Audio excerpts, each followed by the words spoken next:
et qui, donc, c'est le syndicat mixte, c'est l'Épage du bassin du Loing et le Conservatoire des espaces naturels Centre-Val de Loire.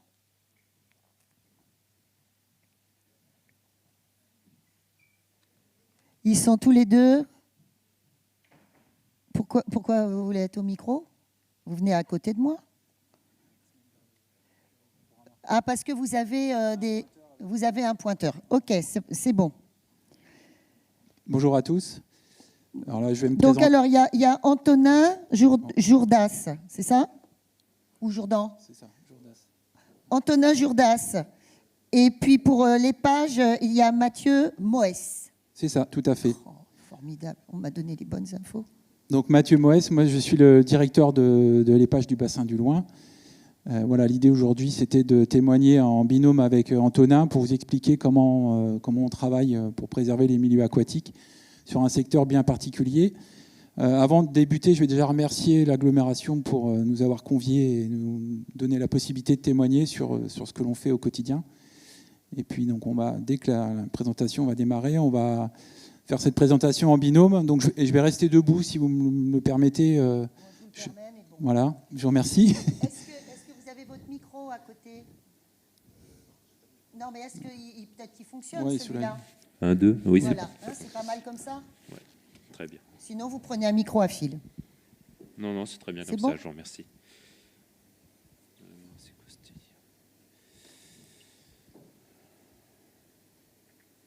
Alors, juste un petit réglage technique. Voilà. Voilà, c'est parti. Moi, je le vois en tout cas. Comment on met en plein écran avec ça? Est-ce que tu sais comment on met en plein écran? Alors, en plein écran. Non, c'est pas ça. Non.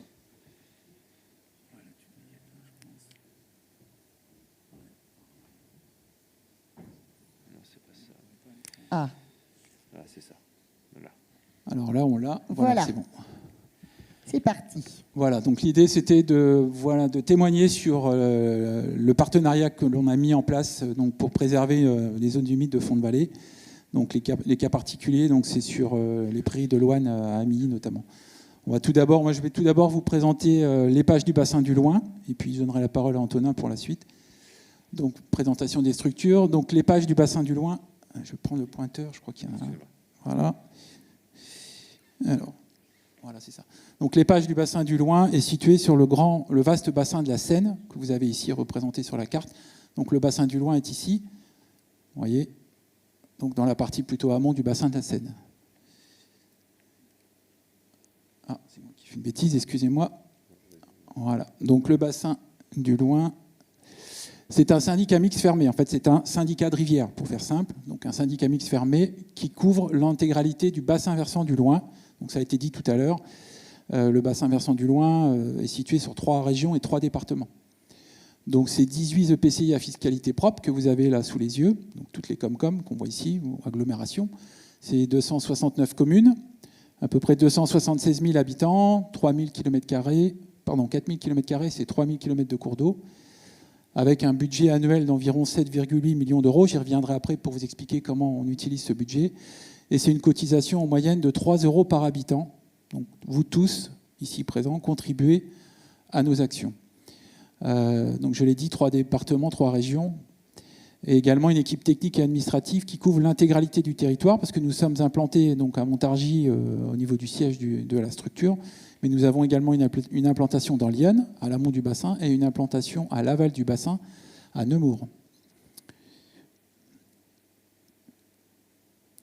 Donc rapidement, la structure technique et administrative, donc avec notre président, M. Dijon, Benoît Dijon, moi qui en fait joue le rôle de directeur. Et puis nous avons 4 pôles, avec le pôle, on va dire, majeur qui consiste à gérer les milieux aquatiques. Donc ça va être tout ce qui va concerner les études et les travaux de restauration de cours d'eau et de zones humides. Je vais y revenir pour la suite.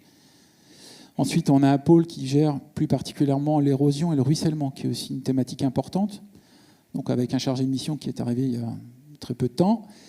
Nous agissons également sur le volet inondation, qui est un vaste sujet, avec une personne qui est en charge de ce sujet-là, également en charge les zones humides, puisque c'est très lié. Et puis, bien sûr, comme toujours, un pôle administratif qui chapeaute toute la partie administrative.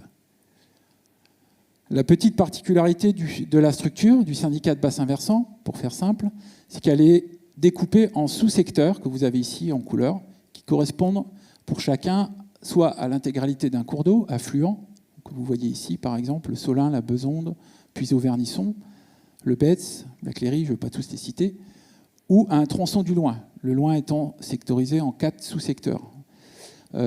L'idée de ce découpage, c'est de pouvoir intervenir localement avec à chaque fois un élu référent sur chaque secteur, désigné par le président.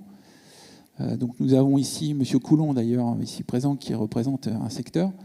Cet élu référent travaille en binôme avec un chargé de mission rivière sur chaque sous-secteur. Donc voilà, cette solution nous permet d'être vraiment proche du terrain et surtout d'organiser annuellement des réunions de travail avec toutes les communes concernées par chacun de ces sous-secteurs. Je suis désolé, c'est très administratif ce que je vous présente, mais ça explique l'action et comment on conduit l'action, la proximité de terrain. Voilà, donc je vais passer rapidement sur ce qu'est un épage. Vous l'avez compris, c'est un vaste syndicat de bassin versant, j'insiste, parce que c'est la bonne échelle de gestion. Une rivière, enfin, les rivières au sens large et les zones humides se gèrent à l'échelle d'un bassin versant. La rivière ne connaît pas de limites administratives. Elle passe d'un département à l'autre, c'est des limites naturelles. Donc nous, on gère en fait ce bassin à une échelle naturelle. Donc l'épage, l'établissement public d'aménagement et de gestion des eaux, c'est un groupement de collectivités territoriales, je vous l'ai déjà dit, à l'échelle d'un bassin versant, qui doit assurer la prévention des inondations ainsi que la gestion des cours d'eau. Ça, c'est le cœur d'activité. Constitué par des collectivités territoriales, vous l'avez compris, et surtout, l'épage doit assurer le principe de solidarité territoriale et un principe de solidarité amont-aval, rural, urbain, qui est très important, puisque effectivement chaque goutte d'eau qui va tomber sur ce bassin, à un moment donné, on va le retrouver dans le Loing, et c'est pour ça que la solidarité amont-aval est très importante. Les actions qui sont conduites le sont dans ce sens. Je vais passer sur les missions rapidement. Donc nos missions principales, mais je vous les présenterai dans le détail, c'est de réaménager finalement le bassin, puisqu'il a été largement aménagé pour des questions d'usage humain. Je vais y revenir. Donc entretenir et aménager les cours d'eau, défense contre les inondations, protéger et restaurer les sites et les écosystèmes aquatiques, c'est ce dont on va vous parler aujourd'hui, les zones humides, essentiellement. Et puis pour faire cela, il faut effectivement animer. On l'a vu tout au long de cette matinée, il y a un gros volet d'animation, c'est-à-dire on a des agents, on a des techniciens qui sont sur le terrain et qui doivent animer, conduire, faire émerger les projets, assurer un volet pédagogique, ça a déjà été dit ce matin, il y a beaucoup de structures qui font de la pédagogie, on en fait également. Donc ça, c'est tout le volet animation qui se trouve ici. Et puis le volet dont je vous ai parlé, donc la maîtrise du ruissellement et la lutte contre l'érosion des sols également, qui est un peu nouveau. Ça, ce petit tableau un peu barbare, c'est pour vous expliquer que vous avez ici une codification, donc ça ne vous intéresse pas, mais par contre là, vous avez l'ensemble des cours d'eau qui constituent le bassin, ou des masses d'eau. Donc le découpage dont je vous ai parlé, finalement, on va le retrouver un peu sous cette forme. Et vous avez les états, les différents états qualitatifs. Donc l'état chimique, finalement, de chacune de ces masses d'eau, l'état écologique, donc ce sont des états qui sont calculés à partir d'un certain nombre d'indices.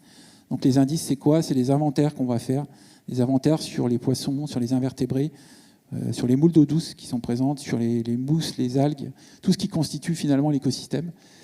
Et on l'évalue finalement cet état au vu d'un état, j'allais dire, conforme de qualité. Donc on voit rapidement, là, je ne vais pas rentrer dans le détail, que toutes nos masses d'eau, tous nos cours d'eau sont dans un état dégradé. Vous voyez, il n'y a absolument aucun cours d'eau qui, hormis... il y a le Betz quand même. Voilà le Betz.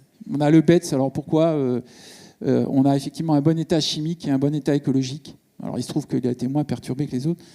Néanmoins, on a systématiquement des mauvais états ou des états dégradés partout. Ce qui veut dire qu'il y a énormément de travail à conduire sur ce bassin pour qu'il soit en état écologique bon.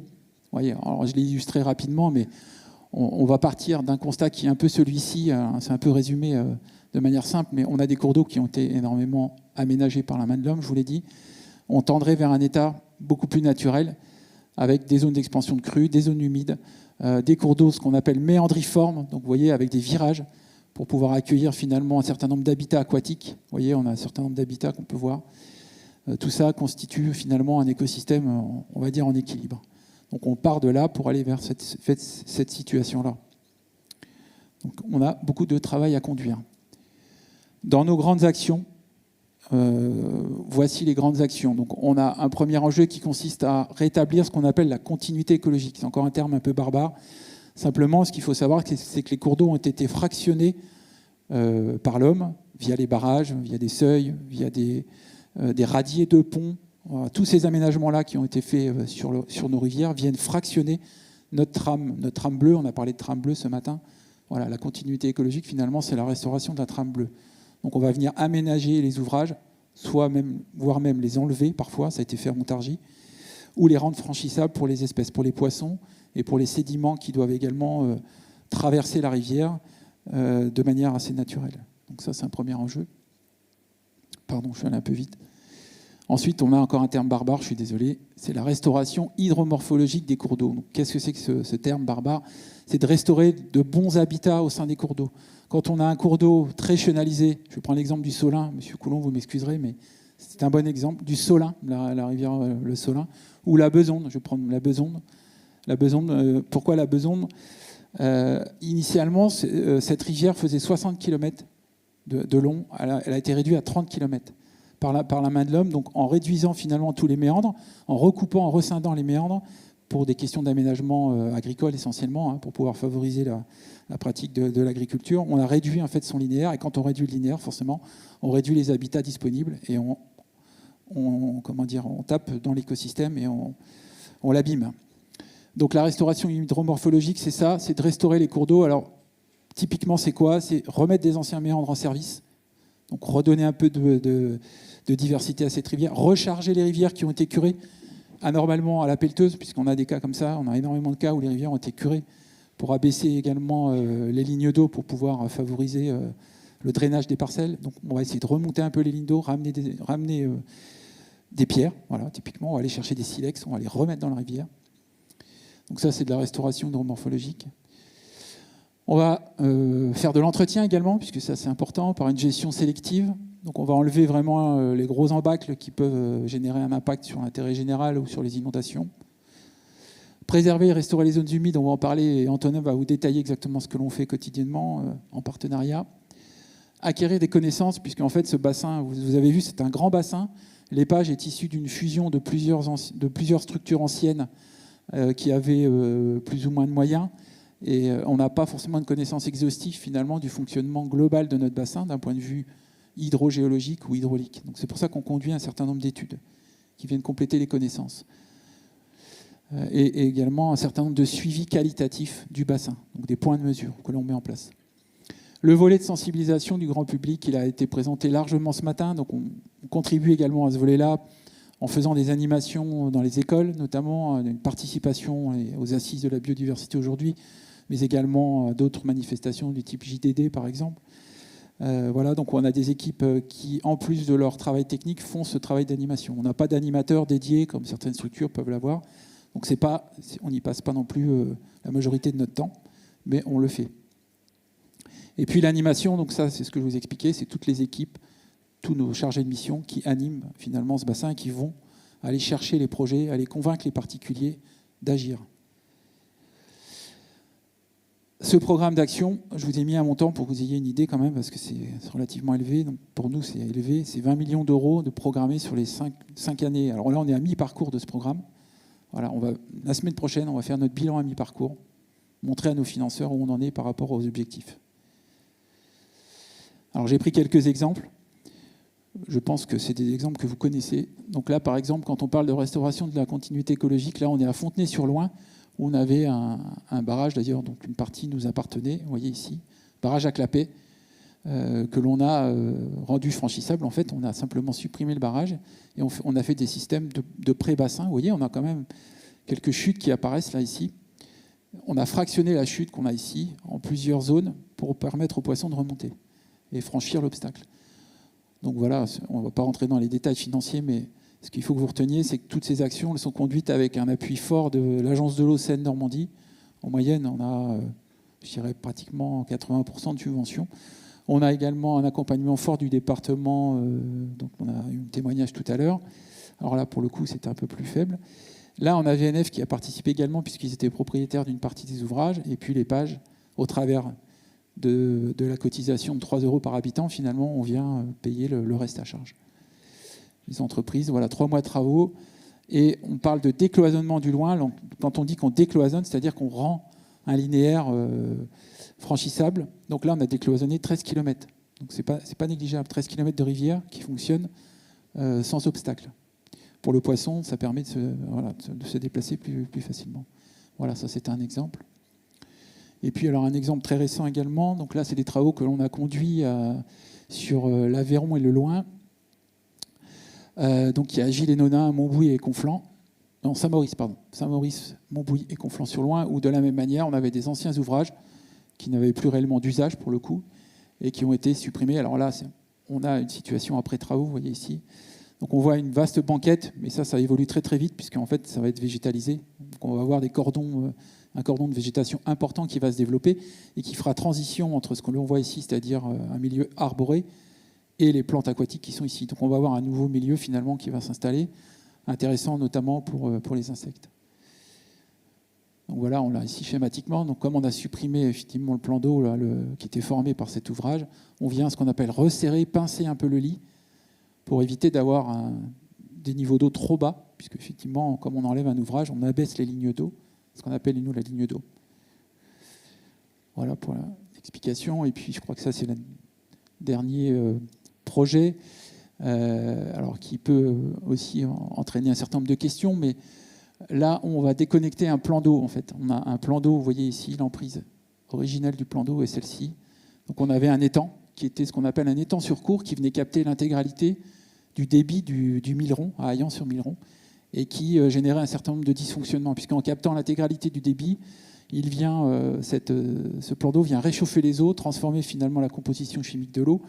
On se retrouve avec des populations de poissons qui sont dans le plan d'eau et qui ne sont pas les mêmes que celles que l'on devrait trouver en rivière. Donc il y a un savant mélange de tout ça, avec en plus potentiellement des espèces invasives qui peuvent se déplacer. Donc l'idée, là, sur ce plan d'eau-là, il y a plusieurs possibilités. Parfois, on contourne les plans d'eau, on les maintient. Sur ce plan d'eau-là, le choix a été fait de le supprimer. Donc on donne en fait la possibilité à la rivière de venir recréer son lit naturellement, c'est-à-dire qu'on va la laisser faire, elle va redessiner son lit. Et nous, on va venir appuyer ces travaux par la mise en place de ce qu'on appelle une zone humide, dont le niveau, lui, va varier au fil du temps et au fil de l'évolution du niveau de la nappe et du niveau de débordement, finalement, du cours d'eau. Donc on revient à ce qu'on appelle un hydrosystème, un ensemble, puisque les rivières fonctionnent avec leur zone humide, un hydrosystème qui va fonctionner, on va dire, naturellement au gré du temps. Il faut savoir que ce plan d'eau, historiquement, il avait déjà évolué. Quand on cherche un peu dans l'histoire, finalement, de ce plan d'eau, c'est toujours intéressant d'aller chercher l'historique. À plusieurs reprises, il a été asséché, puis remis en eau, puis asséché pour plusieurs raisons. Donc voilà, c'est une transformation forte du paysage. Effectivement, il faut l'assumer, puisqu'on supprime une nappe d'eau et on revient avec un écoulement beaucoup plus vif au sein d'une rivière, d'un ruisseau. Mais en tout cas, c'est possible.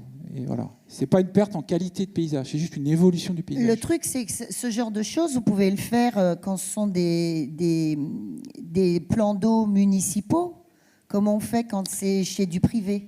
Alors, on le fait sur du terrain communal, mais on le fait sur du privé. Là, en l'occurrence, on est sur du privé, donc on travaille avec l'accord des propriétaires, bien entendu. On ne passe pas en force, c'est pas du tout, on n'a pas ce pouvoir-là et cette volonté-là. C'est-à-dire que tous nos projets sont négociés avec les propriétaires. Et on doit obtenir l'accord de l'ensemble des propriétaires concernés pour pouvoir monter le projet. Donc, ce qui fait que ça peut conduire des fois à des difficultés, puisque quand on est en bord de cours d'eau, parfois on a des micro-parcelles, on a des barrettes, ce qu'on appelle des barrettes foncières. Et typiquement, là, on a un projet sur le Solin, on a à peu près 300 propriétaires concernés. Donc il faut aller systématiquement rencontrer les propriétaires. Première solution, on leur écrit, et après on va taper aux portes, et on va les convaincre. Donc il y a un gros travail d'animation, ce qui fait que les projets sont relativement longs à monter. Longs. Et donc le but pour vous sur le Solin, c'est ce que vous disiez, c'est de passer de cette rivière chenalisée à une rivière qui a un peu plus de méandres avec qui reprend son cours. Elle va réussir à reprendre son cours ou pas? Non, pour le coup sur le Solin, on va l'aider, c'est-à-dire qu'on va ramener des matériaux en fait dans le lit qui a été recalibré pour faire de la sinuosité au sein du lit existant. Il y a plusieurs niveaux d'ambition. Quand on est sur des zones sans pression urbaine, on peut aller chercher de manière assez large les anciens méandres, réouvrir les anciens bras, Là, c'est assez simple quand on a l'accord des propriétaires. Quand on est en ville, c'est plus compliqué, donc on travaille dans l'emprise existante. Mais comme les emprises ont été assez élargies et les curages ont été assez violents, on peut travailler dans le lit existant pour donner un peu de sinuosité. Donc voilà. Alors j'ai encore une autre. Ben voilà, justement, ça tombe bien. Voilà. Donc vous voyez, en fait, typiquement, on part d'une situation qui est celle-ci, donc avec un lit qui est en surgabarit. Donc, pour des questions également, donc je vous l'ai dit, pour des questions essentiellement agricoles sur les parties amont, mais également dans un souci d'évacuer les crues plus rapidement vers l'aval, puisque l'idée à l'époque, je pense dans les années 70-80, ça a été aussi de faire en sorte que les crues s'évacuent très rapidement vers l'aval pour ne pas inonder finalement les zones locales. Sauf qu'en faisant ça, on déplace le problème vers l'aval. Et on envoie les eaux vers les villes aval, et c'est les villes qui trinquent. D'où la possibilité, en tout cas le souhait de l'EPAGE, de tendre vers plutôt des systèmes comme celui-ci, c'est-à-dire avec ce qu'on appelle nous des banquettes. Vous voyez, on vient resserrer le lit et recréer en fait un certain nombre de méandres. Alors c'est pas esthétique, hein, parce que dans des méandres comme ça, ce qu'il faut savoir, c'est qu'on a des zones où on va récupérer ce qu'on appelle des fonds importants, des fosses. On va avoir une diversité de formes dans le lit de la rivière. Et cette diversité de formes fait qu'on a des niches écologiques, on a des habitats qui se développent avec des espèces différentes qui s'installent. C'est ça l'intérêt finalement de restaurer la morphologie d'un cours d'eau. Voilà, un peu schématiquement, on a des choses comme ça, avec des vitesses qui s'accélèrent, des vitesses qui ralentissent et qui s'accélèrent à nouveau. Et tout ça fait qu'on a des habitats, puisqu'en fait, pour avoir des espèces, il faut des habitats. Et en travaillant sur les habitats, on va développer nos espèces. C'est vraiment l'enjeu majeur.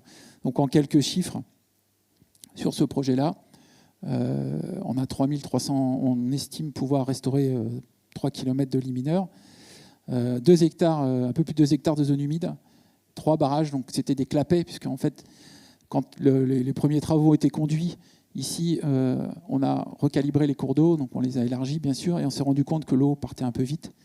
Donc la deuxième étape, ça a été de mettre des clapets, donc des barrages à clapets, vous connaissez tous, je pense. Et c'est ces clapets-là, finalement, qui génèrent aussi des problèmes de continuité. Donc c'est pour ça qu'on essaye d'enlever les clapets, quand c'est possible, pour décloisonner les cours d'eau. Voilà. Alors, je suis parti un peu loin dans mes propos, mais je vais revenir rapidement au sujet. Je vais accélérer un petit peu, parce que je ne sais pas quelle heure il est. Mais... Ah, il est 12h30, donc je vais accélérer très rapidement. Le temps est relatif. Vous savez. Donc là, c'était pour vous expliquer qu'on intervient également sur les inondations. Donc on est engagé sur un gros projet, donc on appelle ça un PAPI, Programme d'action et de prévention des inondations, PAPI du loin, où en fait on est engagé avec, pas seul, hein, on a d'autres partenaires sur ce sujet-là et d'autres appuis. On va prendre en compte un certain nombre d'axes que vous avez ici, donc voilà, du ralentissement des écoulements, on va en parler dans les propos qui vont suivre. L'idée, je vais prendre que cet axe-là. L'idée pour l'EPAGE, c'est pas, en matière d'inondation, c'est pas d'aller créer des grands barrages. Enfin, voilà, je vous le dis clairement. L'idée, c'est plutôt d'utiliser les fonds de vallée qui sont sans enjeu d'un point de vue urbanisme pour aller faire du stockage naturel. Donc sur des solutions qu'on va appeler solutions fondées sur la nature. Typiquement, les prairies de fonds de vallée, les zones humides, on va faire en sorte qu'elles puissent stocker de l'eau pour décaler un peu les pics de crues et éviter qu'on ait des crues trop importantes dans les villes et villages du bassin. Voilà l'idée que l'on a à ce sujet. Bon, je passe assez vite et je donne la parole à Antonin. Je te remercie. Bonjour à tous. Pour ceux qui ne me connaissent pas, je m'appelle Antonin Jourda, je travaille pour le Conservatoire d'espaces naturels de la région Centre-Val de Loire et je suis chargé de mission pour le Conservatoire. Je m'occupe notamment de la gestion de l'ensemble des sites du bassin Seine-Normandie pour le Loiret. Alors, on a déjà parlé conservatoire avant, donc je vais me permettre d'être un peu plus détaillé que ce qui a été fait. Le Conservatoire d'espaces naturels Centre-Val de Loire, ce n'est pas le seul en France. On est 29 à l'échelle de la France et plus certains dans les dom-toms. Et notre objectif en tant qu'association, c'est de préserver les milieux naturels remarquables pour leur faune, leur flore, leur qualité paysagère ou géologique. Alors, c'est notamment, si vous voulez, tout ce qui est espèces protégées et habitats protégés. Voilà. Nous, on est vraiment sur la nature remarquable, plus que sur la nature ordinaire, que l'on préserve également, mais ce n'est pas notre priorité. Donc, on est association loi 1901 depuis 30 ans. Donc, pour présenter de manière plus approfondie le Conservatoire d'espaces naturels, c'est une association qui gère actuellement 4837 hectares à l'échelle de la région, répartis sur 166 sites. Alors quand on dit protégés, c'est soit des sites qu'on achète, qu'on a donc en maîtrise foncière, ou soit des sites qu'on a en maîtrise d'usage, donc tout ce qui est location de longue durée ou convention de gestion, c'est des locations qui peuvent aller jusqu'à 60 ou 100 ans. Voilà. Donc on gère également plusieurs sites Natura 2000, des ENS, des réserves naturelles régionales et nationales, notamment donc les ENS, vous connaissez. Donc effectivement ici la sablière de Cercanceau, qui est un ENS qui est géré par le conservatoire, les rives de Beaugency dont on a parlé tout à l'heure, mais également la réserve naturelle du Val-de-Loire qui est située ici, la réserve naturelle des étangs Massé et Foucault qui est située en Brenne. Voilà, je ne vais pas tous les faire parce qu'il y en a beaucoup, mais vous avez ici la cartographie actualisée de l'ensemble de nos sites à l'échelle de la région. Et on est une équipe de 35 salariés avec plus de 500 adhérents. Donc 35 salariés répartis sur l'ensemble de la région. Donc pour le Loiret, on a 1250 hectares de préservés. Donc vous voyez essentiellement sur la Loire ici, sur ce qu'on appelle le DPF, le domaine public fluvial, où on a une autorisation d'occupation temporaire sur le DPF. Plus ici un gros paquet qu'on va voir plus dans le détail sur le bassin du Loing, et on commence à s'implanter sur la vallée de l'Essonne. Voilà. Donc sur le bassin du Loing, on va parler plus précisément de ce que nous on appelle les prairies humides de Loine, qui est un site qui est géré en partenariat avec les pages du bassin du Loing, qui achètent des terrains et qui nous les cèdent en gestion, enfin qui nous les délèguent en gestion. On est également animateur des sites Natura 2000 sur la Loire à l'échelle du Loiret. Donc les missions du conservatoire, elles sont multiples. Il faut savoir qu'on est globalement sur les mêmes enjeux que les pages du bassin du Loing, et c'est ce qui a permis en fait un rapprochement entre nos deux structures pour construire un partenariat durable sur la vallée de Loine. Donc on a grosso modo 4 volets de mission. On a le volet connaissance qui en fin de compte nous permet de définir des territoires d'intervention pour le conservatoire, où on va trouver des espèces protégées, des espèces menacées et des habitats d'intérêt européen, par exemple. Et ensuite, sur ces territoires, on va faire ce qu'on appelle de la protection.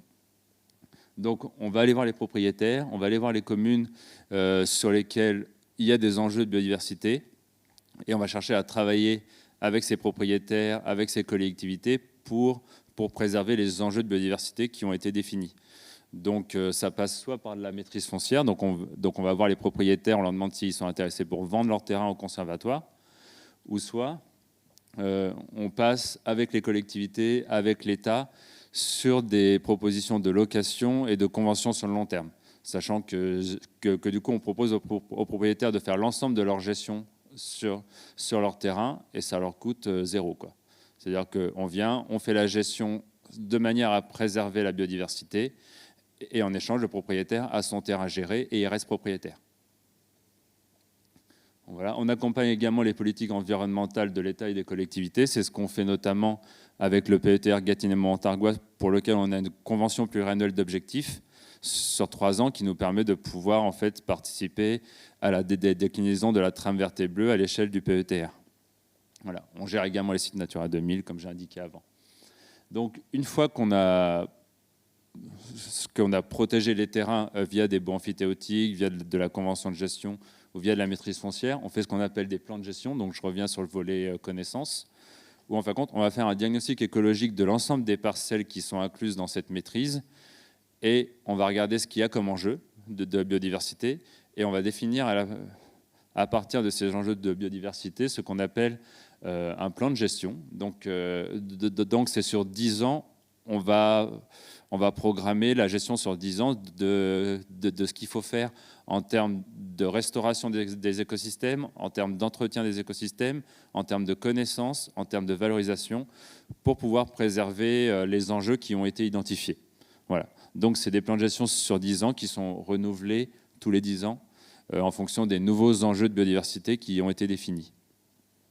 Et enfin, un dernier volet, le volet valorisation, qui n'est pas un volet minime pour le conservatoire, puisqu'on a des animateurs professionnels qui font ça à temps plein. Et donc, on a 2 volets. On a des sites qui sont ouverts au public lorsque la sensibilité des écosystèmes le permet, c'est notamment le cas sur la sablière de Cercanceau.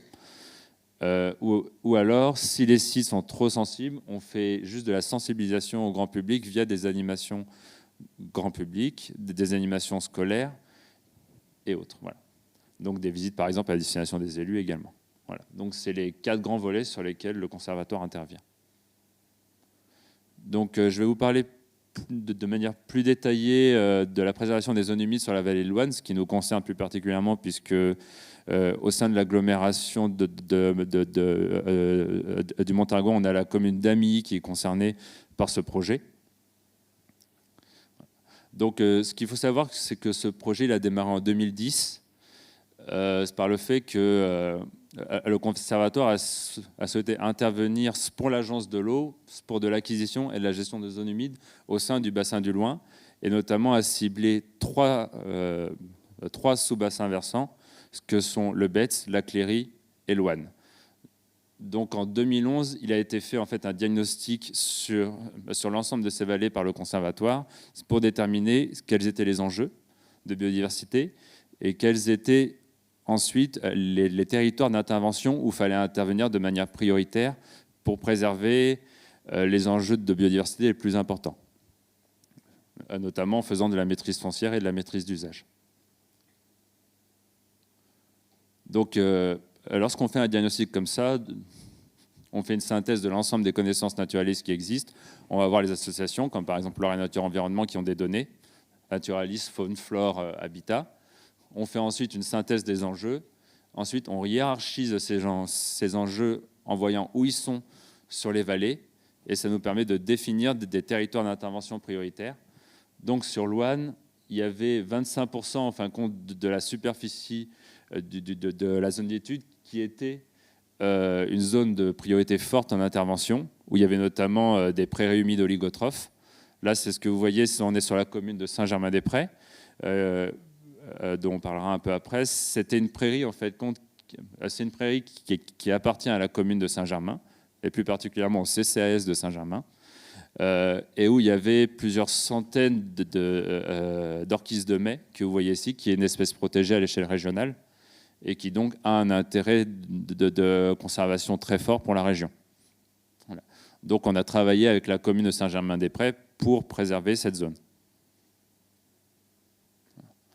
Donc lorsque le diagnostic a été fait, il a été fait, vous voyez, sur l'ensemble de la vallée de l'Ouanne dans le Loiret jusqu'à la confluence avec le Loing ici, donc sur 8 communes que je ne vous détaille pas, mais grosso modo, la vallée était intéressante puisque c'est une vallée qui est encore assez ouverte. On a beaucoup de prairies qui sont soit fauchées, soit pâturées. On a des roselières et on a des boisements, avec notamment des boisements alluviaux qui ont un intérêt parce qu'ils rendent beaucoup de services écosystémiques pour l'homme. Excusez-moi. Voilà. Et donc, lorsqu'on a fait ces diagnostics, on a défini 2 zones importantes à préserver sur la vallée de l'Ouanne au départ, qui était le secteur de Château-Renard, qui est en partie communal. Voilà, on a également travaillé avec la commune de Château-Renard. Voilà. Et la prairie d'Yonne, qui est une zone beaucoup plus grande que le secteur de Château-Renard. Alors, je ne sais plus d'un point de vue superficiel, mais on le verra après. Et qui est répartie sur la commune d'Amy, qui est ici, là. La commune de Saint-Germain-des-Prés sur ce secteur-là. Et la commune de Conflans-sur-Loing ici. Voilà. On a également un bout qui est en cours de préservation sur Gilles et Nonain, sur cette parcelle ici. Gilles et Nonain ? Non, toujours Amy, peut-être. Donc, effectivement, on avait ces territoires, mais l'objectif, c'est de travailler avec les acteurs locaux. Et donc, on a essayé de voir quel était l'acteur le plus pertinent pour travailler sur la préservation de ces zones humides. On n'a pas beaucoup cherché, hein, puisqu'on a directement identifié l'épage du bassin du Loing pour lequel on a les mêmes enjeux de préservation des zones humides, à la différence près que l'épage travaille surtout sur les rivières et nous sur le limageur en préservant les zones humides remarquables qui sont en bordure du limageur, qui sont en bordure du lit mineur de la rivière, mais comme l'ensemble est connecté, du coup, il était pertinent de pouvoir travailler avec l'épage. Donc on avait une logique de territoire, également une convergence des objectifs. Et donc, le conservatoire, à partir de 2015, a souhaité renforcer son action sur les 2 territoires qui ont été identifiés en signant avec l'Agence de l'eau Seine-Normandie la région centre plus l'Agence de l'eau Loire-Bretagne pour le volet Loire, en fin de compte une CPO qui nous permettait de pouvoir intervenir avec des financements. Voilà. Donc il a été créé un contrat territorial de milieu aquatique sur la période 2015-2020 qui a été renouvelé en 2020-2022 pour que le conservatoire puisse avoir des financements pour faire à la fois de la connaissance, de la protection, de la gestion et de la valorisation sur ces secteurs. Voilà, donc vous voyez, là, c'était le territoire du CTMAC. Donc le CTMAC, c'est le contrat territorial milieu aquatique, voilà, sur lequel on est intervenu avec les pages. Voilà. Donc les objectifs partagés qu'on avait avec les pages, c'était à la fois de protéger les zones humides, du coup, et de gérer ces zones humides de manière à augmenter leur résilience. Voilà. Parce que comme on en a parlé tout à l'heure, le problème actuellement des zones humides, c'est qu'étant donné qu'elles sont très dégradées, du coup, elles sont moins résilientes à tout ce qui est problématique de changement climatique, par exemple, et ce qu'on voit actuellement, notamment avec l'ensemble des sécheresses qui, en fin de compte, assèchent encore plus les zones humides, alors qu'elles ont déjà subi des dégâts suffisamment forts avant avec les phénomènes de drainage, notamment. Voilà. Et également, mais ça va avec, il y avait tous les enjeux hydrauliques qui constituaient en fait à améliorer la fonctionnalité du fond de vallée en tant que zone d'expansion des crues et de soutien des tâches, puisque le principal objectif de travailler sur une stratégie foncière, que après Mathieu décrira, c'est qu'on a en fin de compte la latitude pour pouvoir travailler et faire ce qu'on veut, puisque étant donné qu'on est propriétaire, grosso modo, on n'a pas demandé l'accord. Et du coup, on peut faire les opérations les plus ambitieuses possibles pour préserver les écosystèmes et le fond de vallée. Voilà.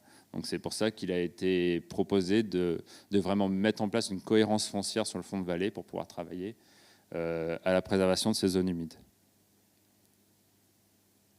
Voilà. Je vais laisser la parole à Mathieu sur le volet stratégie foncière. Merci Antonin.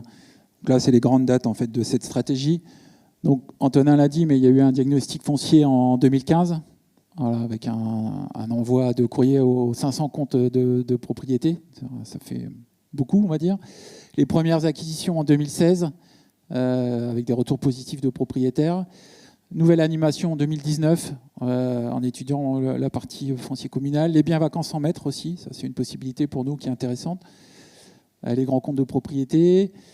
Seconde animation foncière en visant les propriétés limitrophes des parcelles de épage. Donc voilà, ça c'est aussi une stratégie, c'est que d'aller s'étendre progressivement à partir du point central.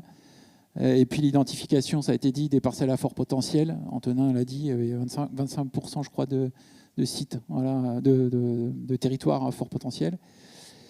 2022, projet d'acquisition de 45 comptes de propriété. Je vais revenir sur des chiffres encore plus globaux derrière. 94 parcelles pour 26 hectares. Et puis, donc ça a été dit, mais la délégation de cette gestion de l'ensemble des parcelles, nous, on la délègue au Seine-Centre-Val de Loire par bail amphithéotique de 33 ans. Voilà. Et important aussi, et très important même, j'allais dire, c'est que ces zones ne sont pas, entre guillemets, sous cloche. Le plan de gestion est là pour fixer les grandes règles, enfin, les règles très précises même. Néanmoins, c'est des parcelles qui sont remises dans l'activité, en activité agricole, donc avec une fauche, avec export pour faire du fourrage, suivant le cahier des charges. Et les activités de pêche et de chasse, je me tourne vers toi, sont autorisées, encadrées, mais en tout cas autorisées, et pas interdites. En ce moment, il y a du bois aussi sur Château-Renard. En ce moment, on exploite des... Il y a une exploitation forestière. Voilà, je crois qu'Antonin va en parler, mais on exploite des peupliers. Voilà. Donc voilà la stratégie foncière avec quelques grands chiffres pour ce qui est de l'épage. Donc on en est, au jour d'aujourd'hui, on en est à peu près 60 hectares sur les 130 hectares de prairies d'Yonne qui ont été identifiés comme étant intéressantes. À peu près 70 sur les 140 hectares de prairies de la Gravière. Donc total 128 hectares, ce qui n'est pas négligeable, hein, sur les 272 hectares, soit 340 parcelles. Le prix que l'on s'est fixé, qui est un prix très incitatif, puisqu'on est à 5 000 € de l'hectare. Donc c'est un prix haut, volontairement haut, mais qui permet justement de déclencher les processus d'acquisition. Enfin, quand je dis haut, c'est haut par rapport à la valeur qu'on peut constater sur des terrains agricoles. Néanmoins, Ça a déjà été dit, mais il y a énormément de services écosystémiques qui sont rendus par ces zones-là. Au-delà de l'aspect biodiversité, il y a tout l'aspect stockage des crues, c'est ce que vous avez illustré en fait. On ne se rend pas compte, mais il y a des volumes considérables qui sont stockés naturellement dans ces zones-là et qu'il ne faudrait pas soustraire justement vis-à-vis de cet enjeu-là. Donc la méthode, en fait, on ne vous en a pas encore parlé, mais il y a la SAFER, effectivement. Donc on a un contrat avec la SAFER qui nous fait la veille foncière, donc qui en fait s'occupe de récupérer les souhaits de vente, notamment. Donc c'est la SAFER qui contacte les propriétaires. Promesse de vente, c'est également la SAFER qui s'en occupe. Et après, on passe devant notaire. Donc là, c'est les pages. Voilà, j'accélère un petit peu. Et ça, c'est la dernière me concernant. Donc vous voyez, sur cet ensemble de Prairie-Dionne, vous avez toutes les parcelles là, qui ont été acquises lors des différentes années. Donc on voit qu'on arrive à commencer à constituer quelque chose de cohérent, on va dire, sur un ensemble important. Et ça, c'est la même chose, mais sur la prairie de la Gravière, on voit qu'on a des grands ensembles. Voilà. Et là, je vais redonner la parole à Antonin. Antonin, vous avez 10 minutes maximum. Hein. Je vais faire de mon mieux. Juste pour revenir du coup à la diapo d'avant, je me permets, vous pouvez observer quand même que c'est un micro-parcellaire très fort sur la Prairie-Dionne. Et du coup, sur des secteurs comme ça, si on n'est pas en maîtrise foncière, c'est quasiment impossible de travailler, puisque là, effectivement, il y a 500 comptes propriétaires. Donc ça veut dire que pour faire, par exemple, des travaux ici, il faudrait qu'on puisse demander à chaque propriétaire si on peut restaurer la prairie. Et du coup, la probabilité que soit on n'arrive pas à contacter un propriétaire ou soit il refuse est quand même assez forte. Et donc, si on veut travailler correctement et vraiment avoir un projet de préservation, ce qui soit vraiment pertinent, il faut avoir la maîtrise foncière, c'est quasiment obligatoire maintenant. Voilà, je ferme la parenthèse. Et également, je me permets juste d'apporter une précision sur par exemple cette partie-là qui appartient à la commune de Château-Renard et qui du coup a été mise en bail emphytéotique au conservatoire, donc c'est une délégation de gestion sur 33 ans, de manière à permettre au conservatoire de pouvoir intervenir pour la gestion de ces parcelles. Donc en fin de compte, le conservatoire, si vous voulez, est un délégataire du propriétaire et c'est lui qui met en œuvre la gestion sur ces parcelles-là. Voilà. On travaille également avec la commune de Saint-Germain-des-Prés pour des parcelles communales de fond de vallée qui appartiennent du coup à la commune ou au CCAS de Saint-Germain. Et la commune nous a délégué la gestion pour 33 ans également. Voilà, petit aparté. Donc, une fois que les parcelles en fait, elles sont déléguées au conservatoire, on met en place un plan de gestion, comme je vous disais. Donc, je vais le détailler rapidement. Il a été fait en 2017-2018 pour une période de 2018 à 2028. L'objectif, c'est de faire un diagnostic écologique, c'est de définir les enjeux de préservation et donc de mettre en place des actions pour préserver ces enjeux. Voilà. Je fais rapidement. Donc là, sur la Prairie-Dionne et Château-Renard, on avait 23 habitats naturels qui avaient été identifiés. Voilà. Donc c'est des habitats naturels qui vont être très variés. Hein. Ça peut aller du milieu aquatique au milieu forestier. Donc par exemple ici avec des aulnaies freinés de bord de cours d'eau qui sont des habitats assez classiques en bord de rivière. Voilà. On a des mégaforbias philopendule des prés. Donc les philopendule, c'est la reine des prés, on appelle également. On a des prairies, c'est bien sûr des prairies humides. On a des roselières. Et on a également des fonds de vallée avec des rivières comme ici le Loing, voilà, au niveau de la Prairie-Dionne. Au niveau espèces, il a été inventorié 538 espèces. On est sûrement loin du compte puisqu'il y a beaucoup de groupes qu'on ne peut pas inventorier puisqu'un plan de gestion se fait en 1 an et demi. Voilà. Donc on est sans doute à plusieurs milliers d'espèces, hein, mais c'est juste qu'on ne peut pas tout inventorier d'un coup. Et donc, il y a 24 espèces patrimoniales, comme par exemple ici, vous avez l'orchis de Mai, qu'on a vu tout à l'heure. On a la mulette épaisse, qui est une espèce protégée à l'échelle nationale et qui croît dans les cours d'eau qui sont de très bonne qualité. On l'a au niveau de Château-Renard. Ici, vous avez le campagnol amphibie, hein, c'est pas le ragondin, voilà, qui est une espèce protégée à l'échelle nationale également. Et ici, l'inule d'Angleterre, qui est une espèce qui pousse en bordure des cours d'eau. Voilà, je passe et qui est vulnérable à l'échelle régionale. Donc, à partir de ce diagnostic, en fin de compte, ça nous définit des zones où on a des très forts enjeux. Donc, vous voyez ici, là, plus c'est rouge et plus l'enjeu est fort. Voilà. Donc là, ici, on est sur le secteur de la prairie d'Yonne. Et c'est notamment quelque chose qui nous permet d'orienter nos actions de gestion et d'orienter les acquisitions de l'épage.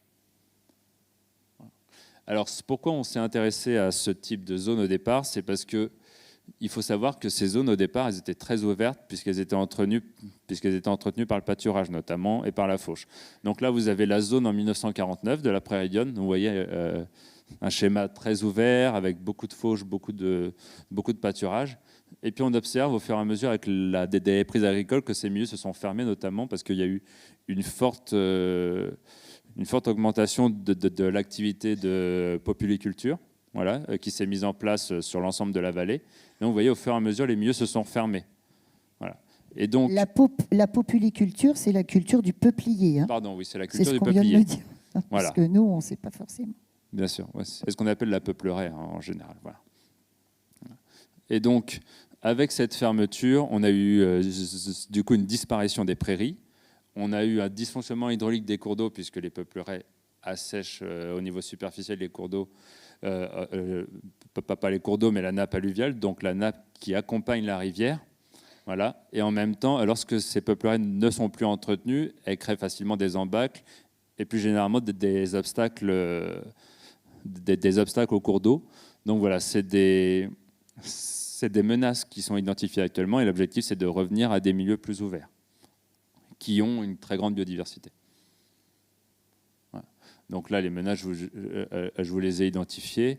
Et donc, on a 3 objectifs principaux. C'est améliorer et maintenir la fonctionnalité des milieux humides ouverts. Donc, c'est tout ce qui est prairies et roselières. Ce sont les écosystèmes qui, chez nous, en milieu humide, ont les plus fortes biodiversités. On croit souvent, en fait, que les forêts alluviales ont une biodiversité très forte, mais quand on compare aux milieux ouverts, elles ont une biodiversité qui est moindre. Voilà. Donc nous, nos priorités au conservatoire sont plutôt sur les espaces ouverts. Voilà. Mais on favorise, lorsqu'on a des boisements alluviaux qui sont en très bon état de conservation, on les laisse bien sûr, et on les laisse évoluer de manière naturelle, sans exploitation, sauf en bâcle et sauf sécurité des usagers. Et on participe également au maintien de la fonctionnalité des milieux aquatiques, donc avec l'épage et en recréant notamment les anciennes annexes hydrauliques de cours d'eau. Voilà, donc ça, je passe, c'est l'ensemble des opérations qui sont prévues sur le plan de gestion. Donc il y a 23 opérations sur les différentes activités, donc de connaissance, de valorisation, de protection et de gestion, pour un coût prévisionnel de 450 000 € à peu près sur 10 ans. Voilà. Alors ça peut paraître beaucoup, mais en même temps, par rapport aux services écosystémiques que nous rendent les écosystèmes, c'est rien, quoi. Parce que je pense que si on ne préservait pas ces zones et si on avait des inondations très fortes en aval, on serait sur plusieurs dizaines de millions d'euros de dégâts. Donc voilà, on est sur un rapport prix-efficacité qui est énorme. Donc ça, c'est un exemple type de cartographie des opérations de gestion prévues sur un territoire. Je passe pour vous montrer quelques exemples d'opérations. Donc là, on est sur le secteur de Château-Renard, où en fin de compte, c'est ce qu'on fait également sur la prairie d'Yonne, en fait, on restaure de la prairie. C'est-à-dire que de la prairie qui a été abandonnée pour plusieurs raisons, par exemple simplement pour de la déprise agricole ou parce qu'il y avait des ornières, des souches de peupliers, et donc c'est des zones qui n'étaient plus fauchées. En fin de compte, on va faire du broyage, du bûcheronnage et du rognage de souches de manière à pouvoir rendre ces milieux de nouveau compatibles avec une activité de fauche. Donc là, vous voyez sur la zone de Château-Renard, avant travaux, après travaux, où en fin de compte, on a broyé avec un export, c'est-à-dire qu'on ne laisse jamais la matière au sol, on évacue la matière de manière à ne pas enrichir le milieu en éléments azotés. Voilà. Et donc, ces milieux, ensuite, ils sont remis en fauche avec des agriculteurs et des éleveurs locaux. Voilà. Et donc là, on a fait 9 hectares pour l'instant, et il est prévu d'en faire 3 hectares par an en plus sur l'ensemble de la zone. Voilà. Alors là, c'est ce dont vous parliez. Du coup, sur le secteur de Château-Renard, il y avait 25 hectares qui étaient en peupleraie. Et donc, les peupleraies étaient arrivées à maturité. Et les arbres étaient en train de se casser la figure en tous les sens. Et donc, ça menaçait quand même notamment le fonctionnement hydraulique de la rivière avec beaucoup d'embâcles. Du coup, on a choisi d'exploiter ces peupleraies avec un expert forestier et avec un exploitant Donc là, il y a 25 hectares de peupleraies et l'objectif, c'est d'en mettre 15 hectares en milieu ouvert, c'est-à-dire repasser à un milieu ouvert, de manière à pouvoir remettre du pâturage sur le secteur et de laisser l'autre partie en régénération spontanée, c'est-à-dire qu'on va arriver sur de l'aulnay-freinay peuplerais. Et donc, il n'y aura pas de replantation. L'objectif, c'est vraiment de revenir à un écosystème qui soit plus naturel, puisque la peuplerais, c'est qu'une exploitation de maïs sur 30 ans, si vous voulez, pour nous. C'est-à-dire que c'est des zones qui sont faites pour être exploitées. On est vraiment sur une culture et on n'est pas sur un milieu naturel. Et enfin, une dernière chose, on restaure des mares, on restaure des annexes hydrauliques. Donc là, par exemple, avant travaux, après travaux, je vous rassure que la mare de Puce est largement végétalisée. Ça, c'était juste après travaux. Et donc l'objectif, c'est de réouvrir des milieux comme ça très ponctuellement, des milieux stagnants qui ont un vrai intérêt à la fois pour les peuplements piscicoles, mais également pour tous les peuplements entomologiques. Donc entomologique, c'est tout ce qui est insectes, notamment pour les libellules.